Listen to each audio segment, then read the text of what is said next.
ये कहानी है 7 समुंदर पार, जहाँ चारों ओर राक्षसों का पहरा था और बीचों बीच बसा था एक महल जिसमें रहती थी दुनिया की सबसे खूबसूरत लड़की रानी पद्मिनी।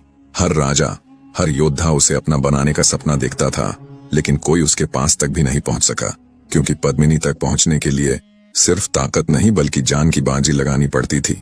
और तब एक राजकुमार ने प्रतिज्ञा ली, जब तक पद्मिनी को नहीं लाऊंगा अन्न का एक दाना नहीं खाऊंगा। और शुरू हुआ इतिहास का सबसे खतरनाक सफर। बहुत समय पहले की बात है। एक दयालु राजा था। उसके 6 बेटों की शादी हो चुकी थी, लेकिन सबसे छोटा बेटा अभी कुंवारा था। एक दिन वह महल में बैठा था कि उसे तेज प्यास लगी।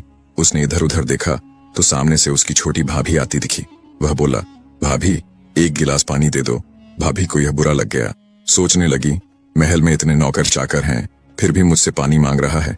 गुस्से में बोली, अगर इतना ही बड़ा है तो जा रानी पद्मिनी को लेकर आ। ये सुनकर राजकुमार का पारा चढ़ गया। उसने तुरंत कहा, ठीक है, जब तक रानी पद्मिनी को नहीं लाऊंगा इस घर का अन्न नहीं खाऊंगा। दरअसल रानी पद्मिनी कोई आम रानी नहीं थी। वो 7 समंदर के बीचों बीच बसे एक रहस्यमय राज्य में रहती थी। वहां पहुंचना आसान नहीं था।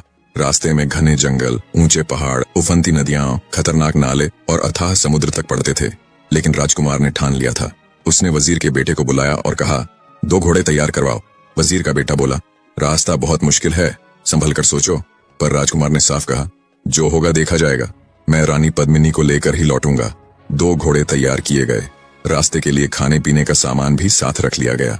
फिर राजकुमार और वजीर का बेटा रानी पद्मिनी की खोज में निकल पड़े। उन्होंने पता लगाया तो मालूम हुआ कि रानी पद्मिनी सिंगल द्वीप नाम के एक टापू में रहती है, जहां पहुंचने के लिए सागर पार करना पड़ता है।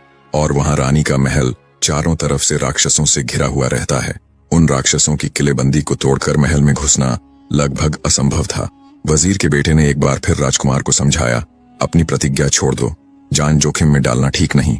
लेकिन राजकुमार ने गंभीर स्वर में कहा, जब एक बार तीर तरकश से निकल जाए तो वो कभी लौटकर नहीं आता।